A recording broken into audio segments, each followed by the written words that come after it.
So, Scott Leitch, gold medalist in the 600 meters. So, I think the first thing we might want to ask is, there we go. So, what happened at McGill? You ended up in the wrong section, and you had to kind of, solo it a little bit there. But obviously, it wasn't that big a deal because you managed to qualify in that time. But what happened? That was my own fault. I missed the early check-in, which was about an hour before. I think I had my headphones on, I didn't hear them calling for it. And I just completely forgot we had to do an early check-in. So when I went to check in like about 10 minutes before the race, they said, oh, you never checked in. And I said, damn it, I know I forgot. And so, luckily Vicky went up to the meet director and said, okay, this is Scott Leitch, this is his seed times, this is who he is. Can we get him in a race? And he said, yeah, we'll put him in the final unseeded section. So, I think if anything, I was still lucky to even get the race in, and I really can't blame anyone but myself for that. So. And how did you approach that race? How did you manage to, people would say that it's easier to run fast, with the group and that sort of thing, and with basically nobody pushing you.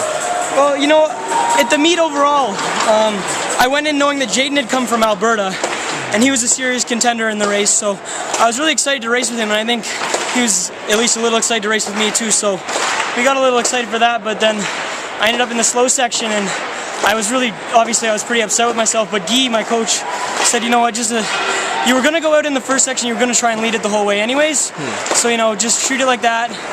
And I did, and I guess it paid off. It would have been nice to run with Jaden in that fast section because our times ended up being very similar and we raced very similar races. Our splits were almost identical from what I remember in the separate sections. So it would have been nice to see what we could have done together, but at the end of the day I think it worked out not great but fine for both of us. So. Yeah. Alright, and then today you won the gold medal. You managed to to beat everybody. Jaden had a bit of a fall, I don't think that takes away from your gold medal because that was a pretty blazing time.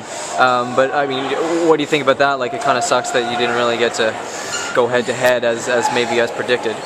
Yeah, it definitely sucks because, myself included, and I think a lot of people here were excited to see the race between us, as well as with everyone else. And I heard Mike on my shoulder the whole way, Trinkus, and I didn't know Jaden had slipped because I hit the cut-in before he did, so I just assumed it was him the whole way.